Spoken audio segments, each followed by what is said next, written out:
राष्ट्रपति पद के लिए जो दो अहम उम्मीदवार हैं, यूपीए की तरफ से यशवंत सिन्हा और एनडीए के तरफ से जो झारखंड की गवर्नर रह चुकी हैं द्रौपदी मुर्मू, उन लोगों के बीच आमने सामने की टक्कर है एक तरह से। लेकिन लीडिंग में अभी एनडीए की उम्मीदवार दिख रही हैं।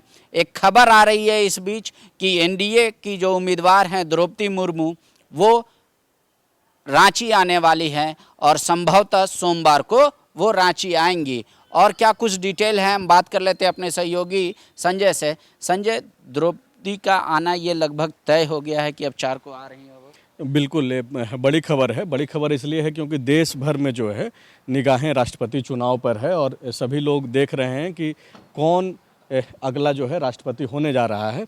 और ऐसे में जब ये सवाल लोगों के जहन में है तो स्पष्ट ये भी दिख रहा है कि द्रौपदी मुर्मू देश की अगली राष्ट्रपति बनने जा रही हैं। आंकड़े उनके पास ऑलरेडी है, एनडीए के पास। लेकिन जो प्रोसेस है और लोकतंत्र की जो खूबसूरती है, यही वजह है कि आंकड़े पर्याप्त होने के बावजूद जो है अलग अलग राज्यों में जाकर के अपने वोटरों को जो है अपने पक्ष में करने का जो है कोशिश कर रही हैं।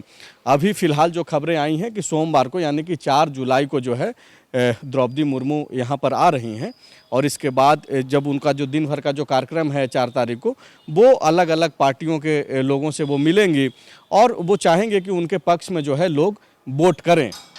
तो वो तो संभवतः सिर्फ जेएमएम और बीजेपी से ही मिलेंगी। अगर एक आशा है, डोलड्रम की स्थिति में है तो जेएमएम ही है। बाकी क्या और किसी दल से भी वो मुलाकात कर सकती है?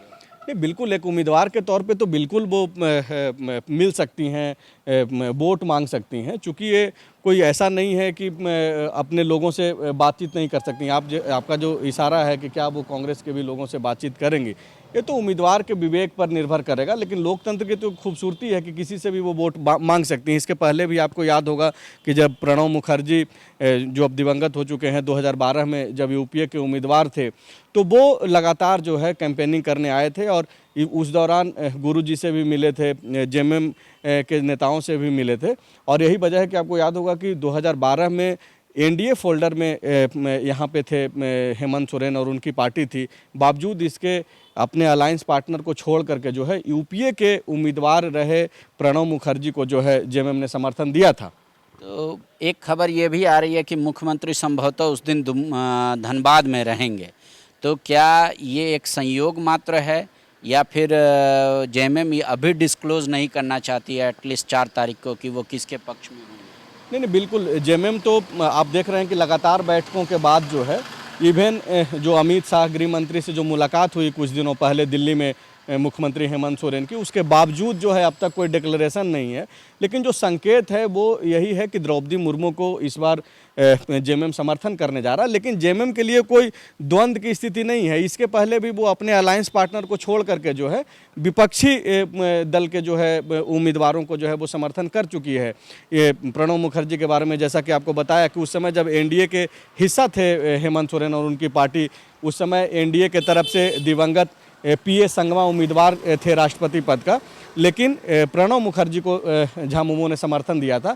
इस बार भी जो चीज़ें दिख रही है और जो संकेत मिल रहे हैं वो स्पष्ट है कि यूपीए के उम्मीदवार जो कि यशवंत सिन्हा हैं, हजारीबाग से सांसद रहे, मंत्री, केंद्रीय मंत्री रहे, लेकिन उनके पक्ष में जो है जेएमएम मतदान नहीं करने जा रहा है। और द्रौपदी मुर्मू जो एनडीए के जो उम्मीदवार हैं, यहाँ राज्यपाल के तौर पे सेवा दे चुकी हैं और आदिवासी समाज का जो पहला राष्ट्रपति बनने जा रही हैं, तो ऐसे में जेएमएम के ऊपर नैतिक दबाव है। और जाहिर सी बात है कि जेएमएम भले ही देर करे घोषणा में, लेकिन द्रौपदी मुर्मू को ही समर्थन करेगा। यशवंत सिन्हा भी झारखंड से बिलोंग करते हैं और लेकिन वो अभी तक बीच में आई थी खबरें कि वो आने वाले हैं कांग्रेस भवन में और सभी से मिलेंगे, फिर उनका प्रोग्राम कैंसिल हो गया, पोस्टपोन्ड हो गया।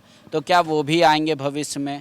नहीं, बिल्कुल आएंगे। और यशवंत सिन्हा जो यूपीए के उम्मीदवार हैं, आप देखे होंगे कि नामांकन में किस तरीके से राहुल गांधी खुद मौजूद रहे, शरद पवार मौजूद रहे, कई सारे बड़े लीडर्स जो विपक्षी खेमे में हैं वो लोग मौजूद रहे।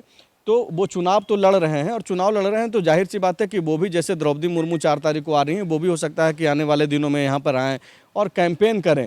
क्योंकि बार बार जो है वो, चूँकि सारा सवाल अगर झारखंड में अगर केंद्रित करें राष्ट्रपति चुनाव को लेकर के, तो झामुमो पर है।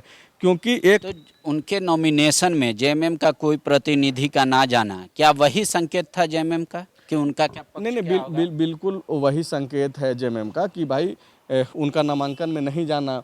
और राष्ट्रपति चुनाव में उम्मीदवार पे समर्थन का संशय ही जो है वो स्पष्ट करता है कि जेएमएम जो है द्रौपदी मुर्मू की तरफ जा रहा है। क्यों? उसके पीछे का रीजन ये है कि जब यूपीए के तरफ से यानी कि विपक्षी दलों के तरफ से जब उम्मीदवार का चयन होने के लिए जब मीटिंग किया जा रहा था, उस बैठक में जेएमएम के लोग शामिल रहे। इवन बाकायदा जब विपक्ष के तरफ से यशवंत सिन्हा को कैंडिडेट के तौर पे घोषित कर दिया गया और यशवंत सिन्हा को जब ये मालूम चला कि जेएमएम अब संशय में है, तो एक टीवी इंटरव्यू में उन्होंने बाकायदा जिक्र भी किया कि झामुमो के लोग उस बैठक में शामिल थे जिसमें मेरे नाम पे सहमति बनी, और अब अगर जेएमएम जो है पलटता है तो ये दुर्भाग्यपूर्ण होगा। ये यूपीए के राष्ट्रपति पद के उम्मीदवार यानी कि यशवंत सिन्हा का यह बयान है। लेकिन राहुल गांधी कह रहे हैं कि हम सिर्फ इसलिए खड़ा कर रहे हैं उम्मीदवार क्योंकि ये विचारधारा की लड़ाई है। तो क्या यूपीए के विचारधारा पर अगर जेएमएम का चोट होगा, अभी हाल फिलहाल में एक चोट उसको राज्यसभा में मिला है, तो क्या गठबंधन में भी कुछ जो खटास है वो और बढ़ेगी या इसको एज यूजुअल कैजुअल तौर पे लेगा कांग्रेस? देखिए, ये तो कांग्रेस पे डिपेंड करेगा कि कांग्रेस कैसे इस पूरे फैसले को जो जेएमएम लेने वाला है या फिर लेता हुआ दिख रहा है उसको कैसे लेती है, और कांग्रेस की अभी स्थिति क्या है खास करके झारखंड जैसे प्रदेश में कि वो किस तरीके का निर्णय ले सकती है। लेकिन जहाँ तक बात है कि गठबंधन पे असर पड़ने का, तो असर तो थोड़ी बहुत पड़ ही रही है। और जिसका संकेत आप देखिए कि राज्यसभा चुनाव में कैसे झारखंड कांग्रेस के अध्यक्ष ने बाकायदा खुल करके मुख्यमंत्री के बयान को विरोधाभास बता दिया, और इवन यहाँ तक कहा कि जो बातें दिल्ली में मुख्यमंत्री ने कही झारखंड आकर के वो बदल गए। तो आप देखिए कि एक मनमुटाव की स्थिति तो है, लेकिन चूँकि जेएमएम के ऊपर एक नैतिक दबाव है आदिवासियत को लेकर के, तो ऐसे में जेएमएम जो है कहीं भी अपने जो उसका जो मास वोटर है, जेएमएम की राजनीति आदिवासी समाज पे टिका हुआ है, तो आदिवासियों के बीच में भी एक संदेश देना है। अगर जेएमएम एनडीए को छोड़ करके यूपीए के पास जाता है तो एक गलत मैसेज समाज में भी जाएगा। राजनीति आदिवासी समाज के आधार पे ही जो है जेएमएम का पूरा टिका हुआ है। तो ऐसे में जेएमएम नहीं लगता है कि कोई दोराहे पे खड़ा हुआ है। जेएमएम स्पष्ट है, लेकिन अनाउंसमेंट सिर्फ बाकी है। हो सकता है द्रौपदी मुर्मू जब गुरुजी से मिलेंगी तो उसके बाद हो सकता है कि उसी दिन अनाउंसमेंट हो जाए, भी हो सकता है। तो ये औपचारिक ऐलान मात्र बाकी है। संजय बता रहे हैं कि जेएमएम ने अपना मन बना लिया है और इसको कई स्टेज पर उसने दिखा भी दिया है कि वो किसके पक्ष में है, खासकर राष्ट्रपति पद के उम्मीदवार को लेकर।